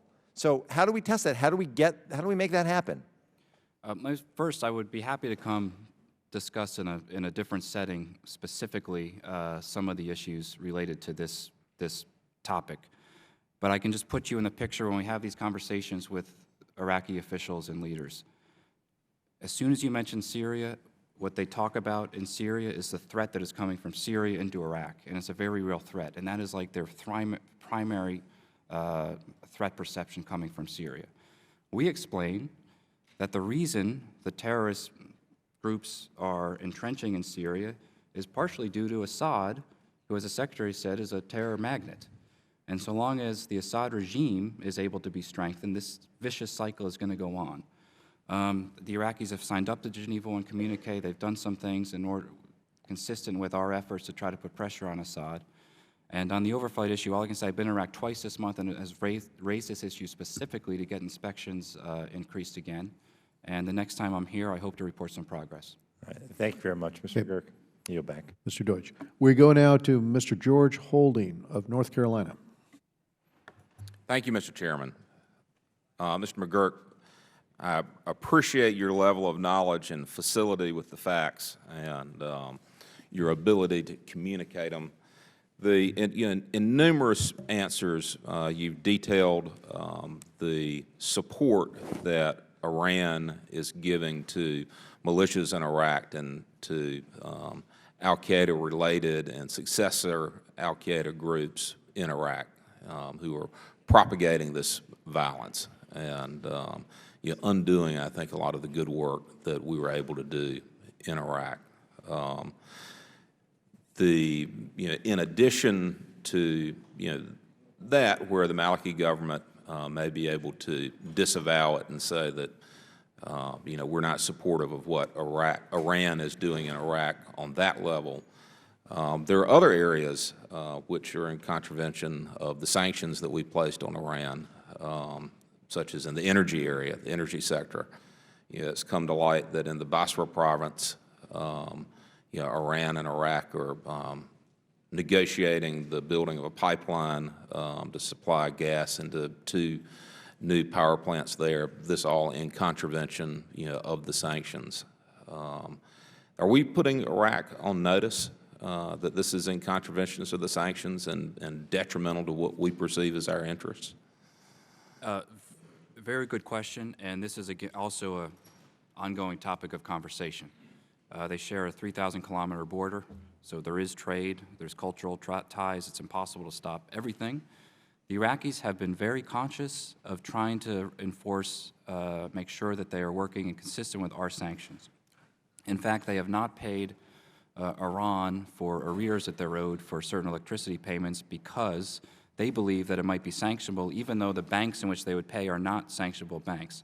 So the Iraqis have tried to even go an extra mile in terms of sanctionable, making sure that they are staying in keeping with our sanctions. And with regard to financial institutions, I mean, there's a great deal of evidence that the nature of the relationship between Iraqi financial institutions and Iranian financial institutions goes way beyond what would be permitted under the sanctions. I have to, maybe I could follow up with you specifically on this because it's a very detailed topic, but Iraqi banks have cut off many transactions with Iranian banks simply due to reputational risk. Iraq has also increased its oil output while Iran has asked them not to do that because we've taken 1 million barrels of Iranian oil off the market. So again, this is constant, but the pipeline you mentioned is concerning. If that pipeline goes forward, that could indeed fall afoul of our sanctions. Considering the extreme detriment to our interests from this Iranian support of militant groups in Iraq, is there any part of the nuclear deal that the administration is currently negotiating that would address these issues? To put it as a condition, Iran, you've got to stop doing this. Congressman, the nuclear negotiation is focused solely on the nuclear proliferation issues, but that does not mean that we are not also focused. So we're not based on using constant- any leverage or any of our capital in lifting the sanctions for the nuclear enrichment part of it to try to solve some of the other problems we're having in Iraq with Iran. Given the existential threat that a nuclear-armed Iran would pose to our interests in the region, we focused the nuclear negotiations specifically on the nuclear issue to try to get at that. As far as Iranian support of Hezbollah, which, as you say, pointed out that you've given Maliki clear evidence of what's going on as far as the overflights go and the supply of Hezbollah with Iranian weapons. Is there any part in the nuclear negotiations that we're doing now with Iran which would address Iranian support of Hezbollah fighters in Syria? Again, the nuclear negotiations are focused on the nuclear proliferation issue specifically, but that does not mean we don't deal with the other issues on parallel and separate tracks. But again, we're not using any of the leverage that we have in the nuclear negotiations to try to address the situation we have with Hezbollah in Syria. We're not discussing those through the nuclear channel, no. Okay, thank you. Mr. Chairman, I yield back. All right, gentleman yields back. Chair now recognizes Mr. Cicilline for 5 minutes. Thank you, Mr. Chairman. Thank you, Mr. McGurk, for being here and for your insightful testimony this morning. As you can imagine, events in Iraq are particularly difficult to hear about in light of the heroic sacrifice of American heroes and the billions and billions of dollars of taxpayer money expended in this region of the world, and you acknowledge that in your written testimony, and I thank you for that. I'd ask you to first speak a little bit to the difference of events in Ramadi and Fallujah. It seems as if the turnaround in Ramadi was quick and fairly effective, and obviously that is not the case in Fallujah. Would you speak a little bit about why that is, the extent of the coordination between the tribal fighters and the Iraqi government, and resource allocations between these two cities, and any other factors which are contributing to either different outcomes or different strategies? I think Fallujah has always just been the most hardened part of the insurgency when we were fighting it, and it's a different environment. If you look at the protest movement over 2013, the protests in Ramadi remain generally of a moderate tone, focused on the legitimate grievances of the community. The protests in Fallujah, which also took place every Friday, were far more militant, far more extremist. So it's just a different environment, just like many cities in different countries have different cultures and different attitudes. And if I could just follow up on Congressman Deutsch's question, I think you said that most of the foreign fighters were Syrian. Is that right? No, foreign fighters who come into Syria.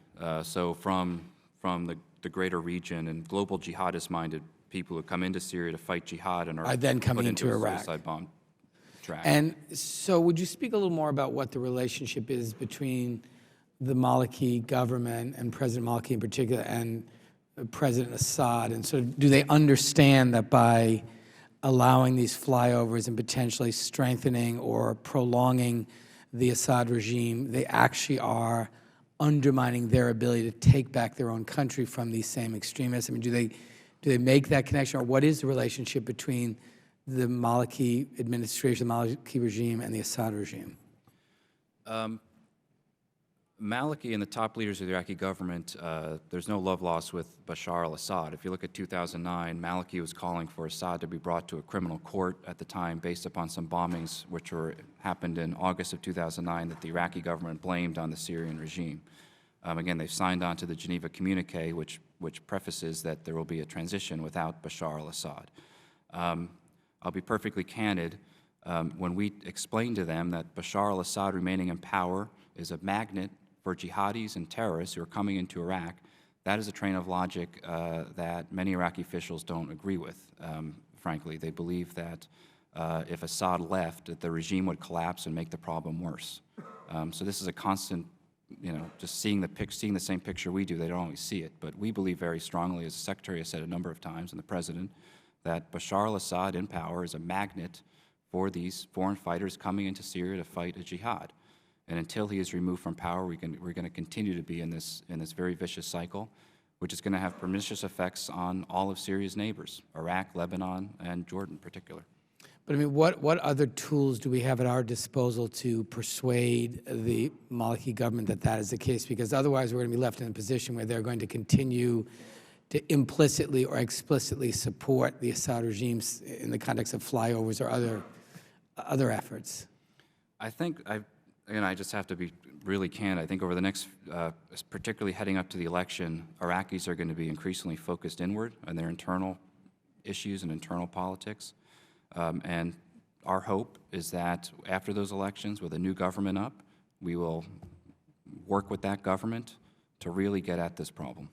And which leads to my final question, and that is it clear to President Maliki and to the Iraqi leaders in general that the responsibility to defend their country is their responsibility, and that their expectation should not be that the United States is going to fulfill that responsibility, that they have to, after a very long commitment from this country, they have to take this responsibility of defending their country and doing the hard work of bringing stability and peace to their own country? Absolutely. And when General Austin was in Iraq last week, and I was in those meetings with him and Iraqi leaders, they all stressed 4 or 5 points. First, they want all of our support to be under the Strategic Framework Agreement, which is a permanent foundation. That means institutional, military to military. They want training support, and we're talking about doing some training in Jordan or in the region.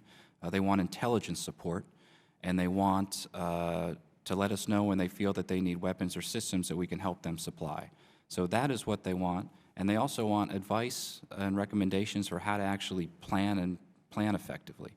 They do not want us to be in the lead in this fight. It's their fight. Thank you. I yield back. Thank you, Mr. Chairman. Gentleman from Rhode Island yields back. Chair recognizes himself for 5 minutes. Mr. McGirt, thank you for coming in. We really appreciate it. I appreciate your service to your country and dealing with these very tough issues.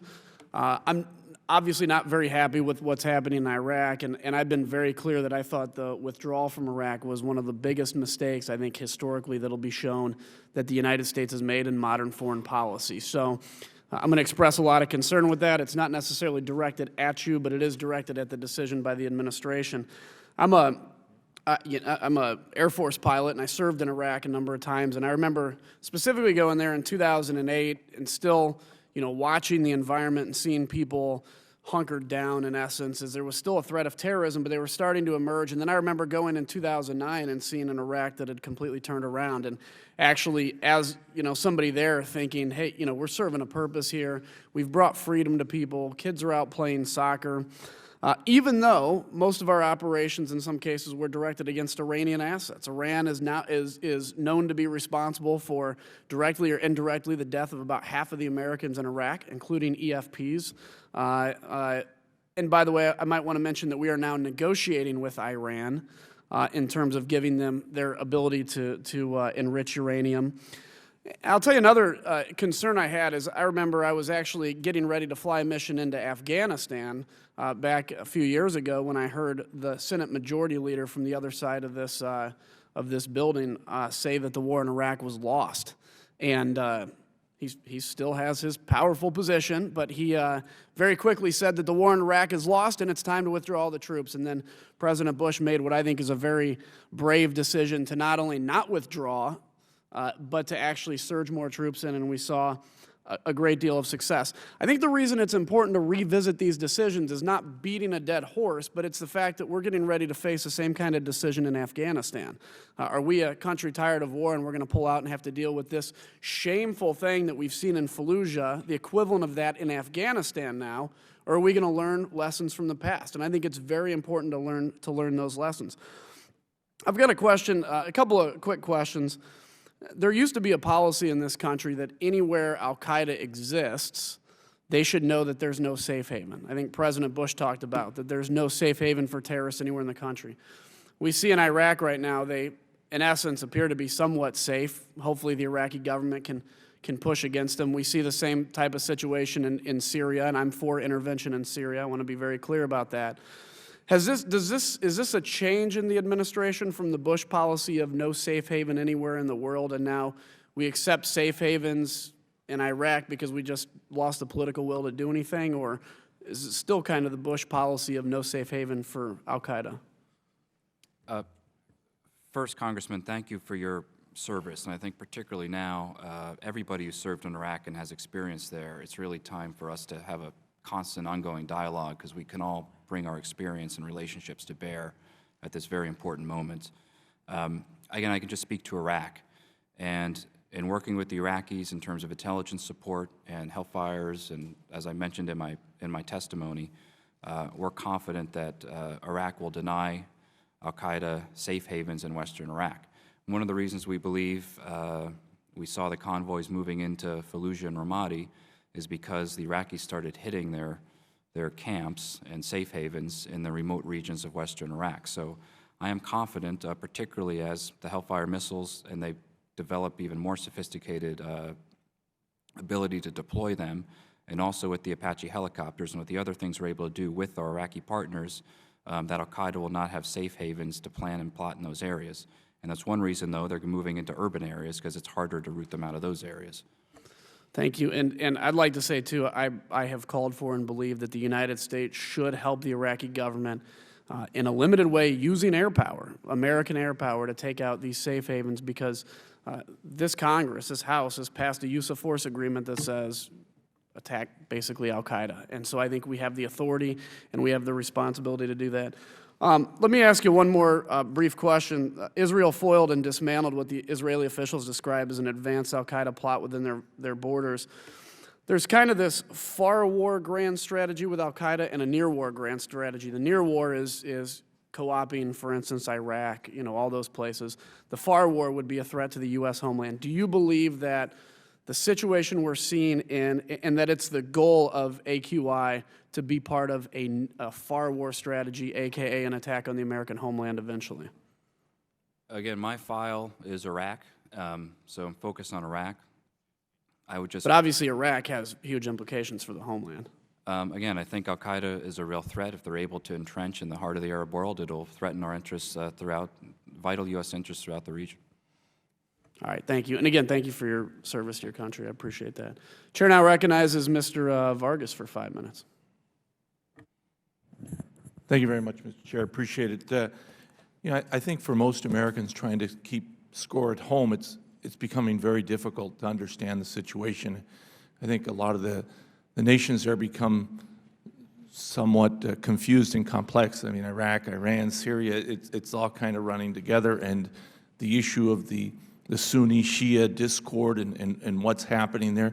But what is very, very clear, I think, is the terrible price that Americans have paid. As you know very well, and again, thank you for your service, I mean, the amount of sons and daughters that didn't come home alive, the number of parents, mothers and fathers that didn't come home alive, and those that did, that brought the demons home with them that will haunt them and their families for the rest of their lives. I mean, we've paid a terrible price. And so, I mean, today I heard even from some on the other side, they were saying, the hell with it, let them kill themselves, let them just fight it out. What should we be doing there? I don't hold that same feeling. I think that, the price that we paid has to mean something. I mean, the sacrifice that these people made, our brothers, our sisters in our country, and the price that they paid has to mean something at the end of the day, and we should do as much as we can. I mean, I personally am very concerned about the Christian community. The Christian community has been slaughtered. I mean, the Christians that we saw killed on Christmas. Very unified attacks against Christians, 37 murdered. The Chaldean community before the war was about 1 million Chaldean Christians. Now I think that there's less than half, maybe even a third of that. We're very thankful in San Diego that many Chaldeans have been able to come to San Diego, and great community that's forming there and continues to form. But I'd like to hear from you what we can do and what we should do and what we're not doing to help not only the Christian community, but especially the Christian community, but other communities as well. I mean, what else should we be doing? Congressman, thank you. I've visited the Chaldean community in Michigan, and I would welcome the opportunity to come to your district also to visit the community there. You're invited then. And these extremist groups, as I mentioned, are threatening Christians, Muslims, everybody in the region. It is a phenomenon throughout the region that is a regional problem. And one thing we're trying to do is work with the Christian leaders in Iraq to make sure that they have the resources they need from the central government and also the Kurdish regional government, and making sure that their areas are as secure as possible. In Iraq, the Chaldeans and other Christian minority groups are located in the Nineveh Plains. There is an Al-Qaeda extremist presence south of there. We are working to try to make sure that local people, Christians in that community, have the resources to protect themselves and to police their own communities, and we've made some progress in that area over the last 6 months.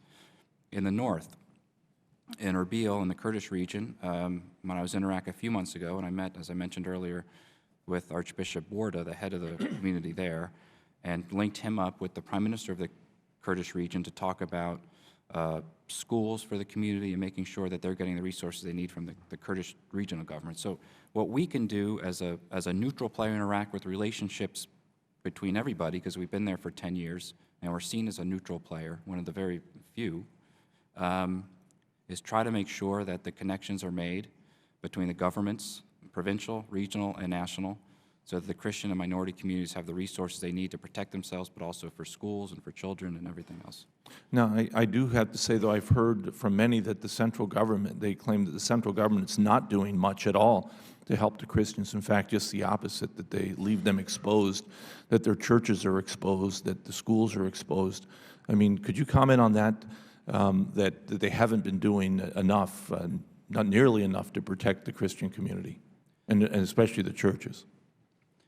Since a series of church bombings, if I recall correctly, in 2009 or 2010, the Iraqis have really buttressed the protection of Christian sites in Iraq.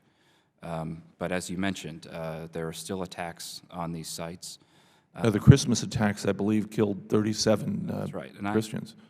I have found the Prime Minister, when you discuss this issue with him, fairly emotional about it, wanting to protect Christians just like everyone else in his country, and looking for ways to do that. But it's something that, again, we're going to have to keep focusing on. But I think the more communication, the better, from the Christian community, Iraqi Christian community here in the U.S., who have deep ties back into Iraq, and with us. There's a lot that, if your constituencies tell you something they're seeing and you can let us know, we can work those problems. Thank you. I yield back. Thank you, sir. Thank you, Mr. Vargas. Chair recognizes Mr. Yoho for 5 minutes. Thank you, Mr. Chairman. Mr. McGurk, thank you for your testimony. I feel like you've been sitting there a long time. You might need to get up and stretch. But I appreciate your endurance. What are our military assets in Iraq, and are they purely advisory? And if so, how many? Can you divulge that? Or We have, under our embassy, under the Chief of Mission and Ambassador Beecroft, the Office of Security Cooperation, which works very closely with the Iraqi military. The numbers ebb and flow, but it's about 100 personnel. And they do everything from advising to running the FMS programs, to making sure that that is running efficiently, and a very small contingent of a half a dozen or so of our special operators who train some of the higher-end special operators as a training component. But that's all done under the Embassy, Chief of Mission, and the Office of Security. all right, so we have a very small footprint as far as Yes. Americans there.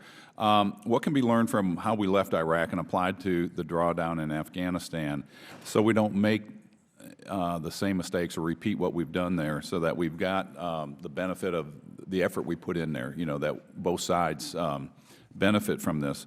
What do you see that we need to do different? If you could rewrite a post-drawdown of troops in Iraq, especially with the announcement, which I think was wrong, of the end date announced, what would you do differently so that we don't repeat that in Afghanistan? I think, Congressman, you'll have to forgive me. I think when I'm out of government, I might look back and work with historians on the history, or also make comparisons to Afghanistan. But right now, I'm focused on the situation at hand and trying to protect our interests as we face right now. All right, let me switch over to a different topic. I've talked to many veterans that have fought both in Iraq and Afghanistan, and we've talked to members of the Iraqi government, and what they have said is that we have come to a stalemate between the Iraqi military, or the Iraqi men, and our military in a standoff. In the meantime, countries like China, Japan, South Korea are going in there building infrastructures and trading. Would it not benefit us to put more effort into that, so that we do have an economic trade, and that way we can help them build an economy where they own more of trying to solve this problem? I know they're working hard on it, but if we can help build that infrastructure and work with developing trade. Agree with you 100%. And while the focus of this hearing has been the Al-Qaeda threat and the rising extremist threat, our policy, as I discussed last time, is really multifaceted. And one of them is developing economic ties and economic relationships. We do advocacy for U.S. companies. We are proud that Boeing has signed a major contract with Iraqi Airways to be the backbone of the of Iraqi Airways. We're proud that Hill International, a company, U.S. company, has contracted with the provincial government of Basra to lead the effort there to try to modernize Basra in a very long-term 5 to 10-year project. And I can go through a number of companies, General Electric and others who are doing very well in Iraq. But I agree with you. We need to get the private sector involved and invested in Iraq, and there are a lot of opportunities, particularly in parts of the country that are very secure. That's where I'd like to, help focus our foreign policy, and that's why I was asking you if you could rewrite that. With Fallujah, do you think the Iraqi government can control Fallujah and defeat the ISIL? Do you feel like they can go in there, they have the willpower or the assets to do that? As I said in my testimony, I think without the support of the local population, it'll be extremely difficult. That's a lesson that we learned in Iraq. All right. What about with, you were talking about the backbone, the U.S. is the backbone of the Iraqi military. Were you meaning with our military assets? With equipment and training, the Iraqis consistently look to us to be their primary supplier and primary supporter. Okay, and then Chairman Royce was asking about where the foreign fighters were coming from, and I know a lot of them are coming from Europe. Is there any estimate how many are coming from the U.S. that go into Syria, then go over to Iraq? I don't have those numbers. I'd have to get with the intelligence community and get back to you with those numbers. All right, thank you. Mr. Chairman, I yield back. Thank you. Thank you, Mr. Yoho. We go now to Mr. Collins of Georgia. Doug Collins of Georgia. Thank you, Mr. Chairman. I appreciate the opportunity. Thanks for answering a multitude of questions today. I want to turn back a little bit. It was asked earlier about the elections. And really, from serving in Iraq and back in 2008, as my colleague has as well, the understanding relationship between the Sunni and Shia is something that is, I think there's a huge mistrust, goes back generations. There's multitudes of issues there. And it looks like the current government has done very little to really relate with that or work on that relationship. Experts in Iraq have talked about Al-Qaeda in Iraq, Islamic State of Iraq, Sham, and increasingly building the alliances with Sunni tribal leaders, and has adjusted its message in 2013 to try and win more Sunni political support. How would that translate into the next round of Iraq elections? Can we really see a move from Shia to Sunni, and what does that mean for the region? And then I'll answer that, and then I want to talk about Iran's possible influence there as well. And I want, like I said, just speak to the elections at this point. Thank you. First, Congressman, thank you for your service, and it's a very important question and an insightful question. This election coming up is going to be pivotal and also extremely interesting. The first national election in December 2005, there were really 3 main lists people could vote for. There was a Shia bloc, a Sunni bloc, and a Kurdish bloc. The 2010 elections, there was a little bit more choice, really 2 Shia blocs. The Sunni parties were under one main list, also with some Shia as a kind of a cross-sectarian list, and then the Kurds. This election, everything is really fractured. So you have about 4 Shia lists, you have 3 Sunni lists, and even the Kurds are running on 4 different lists. So what's going to happen out of those results are going to be a number of different permutations in terms of forming governments and forming coalitions. So the hope is that this election will give rise to the more possibility of cross-sectarian kind of issue-based politics emerging. As difficult as that is going to be, if you look at the candidate lists and the coalitions, there is that possibility there. But as I mentioned earlier, what Al-Qaeda does very effectively is targets the fault line, which has existed for 1,400 years, targeting symbolic areas and trying to increase fear in particularly the Shia population, which just rises the sectarian debate and discourse in the country. So on the positive side, you have an election that's shaping up with a number of different choices, kind of number of different lists, which will allow for cross-sectarian coalitions. On the negative side, you have extremists who are trying to incite and inflame the sectarian dimensions in the country. And I think that's sort of what we're heading in here and looking at, especially with the Iran influence in Iraq, the Shia population. And Iran's influence, and one is what we're seeing in there. There's also the reports that I've read and others with dealing with the rest of the Arab world, Sunni Arab world, having to deal with this dynamic of Iran and Iraq and what's going on there. Do you see, or is there a sense that there is more push in that the Shiite with the Iran influence there, and especially with everything else we've talked about here? Not encouraging discourse, maybe is the best way to put it. Yeah, we've seen, if I could say, 2011 and 2012, when I described my written testimony, this kind of low-boil stage of insurgency, Shia militias and the most malign Iranian influence were unable to really gain much traction because the violence was at this low boil.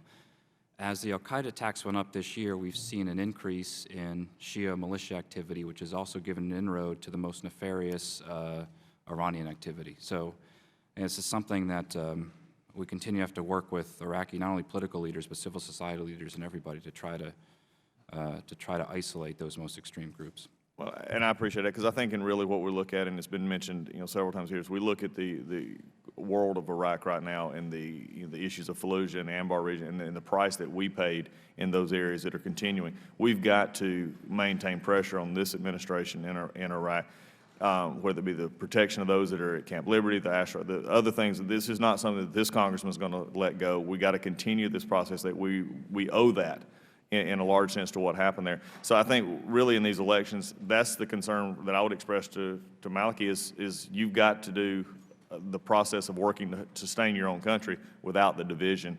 And I think that's what we're expecting. And when we see stuff like what happened at Fallujah, when we see this action, it tells me that maybe we're spending too much time doing other things and not doing the things that will keep that country, on a path toward a sustainable future.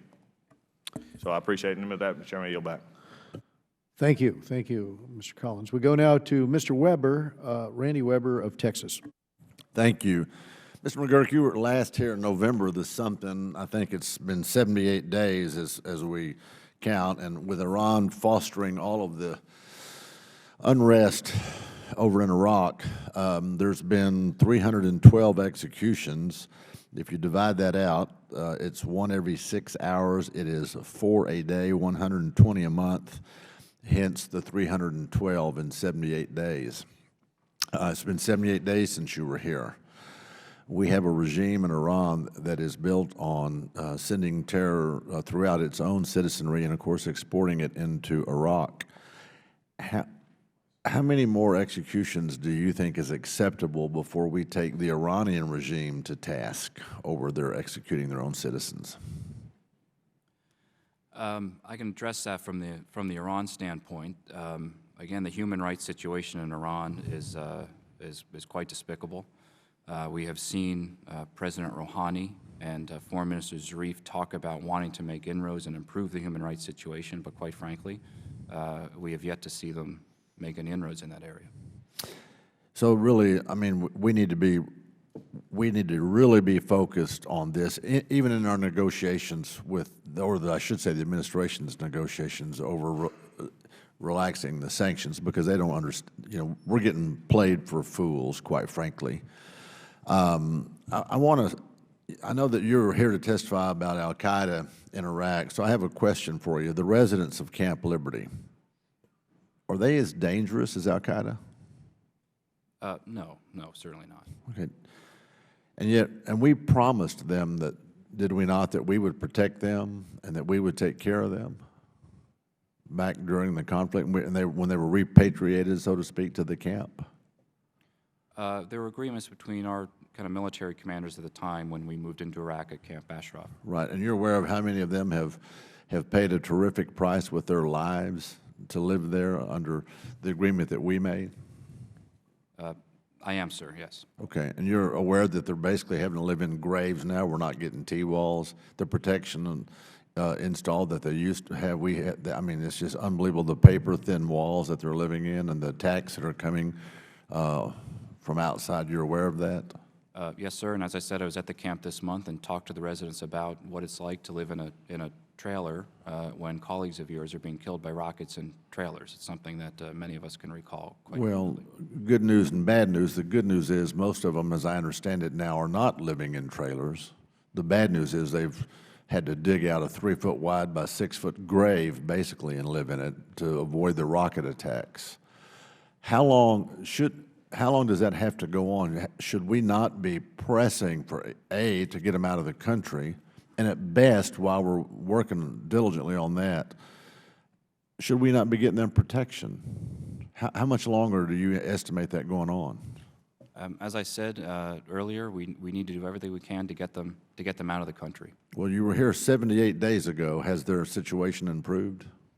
Some more of them have been able to relocate to Albania, and we have to thank the Albanians for being very gracious for taking about 210 residents into Albania, and we wish there were more countries willing to do the same. I'm told your comments earlier, I was late from another hearing, that you made comments that the T-walls are currently being installed? That was the information that I received this morning. Okay. The T-walls would begin moving in again today or tomorrow. Would you be interested to know that we've had cell phone communication from the residents inside the camp, and that's not the case?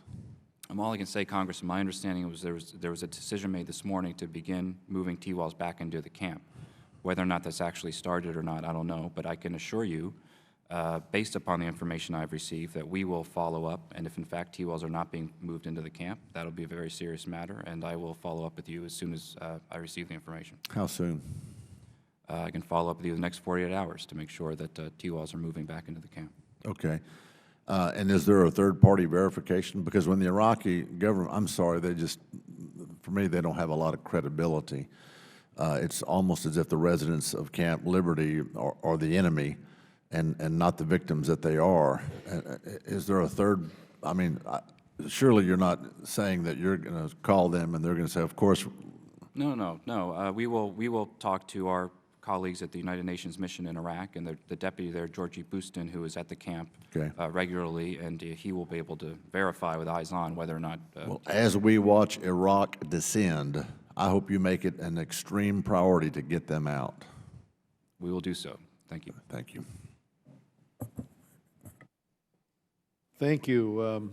Well, let me just begin by thanking Mr. McGurk for not just for your time this morning, but for your work on this issue. As you know, as you can tell, this committee is extremely concerned about the resurgence of Al-Qaeda, the impact that's going to have there in Iraq, the impact it's going to have on the region, and of course, even here to us in the United States. So we thank you for that. We look forward to continuing to work with you on the concerns that we have in the House. There is one other issue that I meant to raise with you, and that's just turning for a moment to discuss the inclusion of the Kurdish Democratic Party and the Patriotic Union of Kurdistan in the Patriot Act's Tier 3 designation, terrorist designation.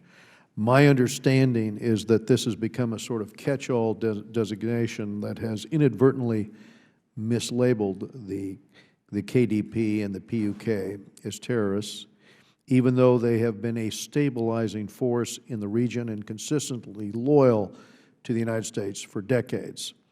As Al-Qaeda and associated groups expand across the Middle East and beyond, it seems like a good time to take count of our remaining friends in the region and maybe take a look at this inappropriate designation and recognize that that's harming our very important relationship with the Kurdish people. So would the administration be supportive of a legislative solution to this issue and that would exclude these Kurdish groups from the Tier 3 designation? Mr. Chairman, thank you for asking that question and for allowing me to put our response on the record. As you said, the Kurdish people, the PUK, the KDP have been among our closest friends in the region going back decades. We think they should be removed from this list as soon as possible. We think it is an imperative. We understand that it requires a legislative fix. It is nothing that we can do by executive action alone, and therefore we are 100% supportive of an immediate legislative fix to this problem, and we look forward to working with you and the relevant committees in Congress to get that done. Well, thank you, Mr. McGurk. We did have to get you on the record for that. The Senate is working on this with the House, and we very much appreciate once more your testimony here today. Thank you, members. We stand adjourned.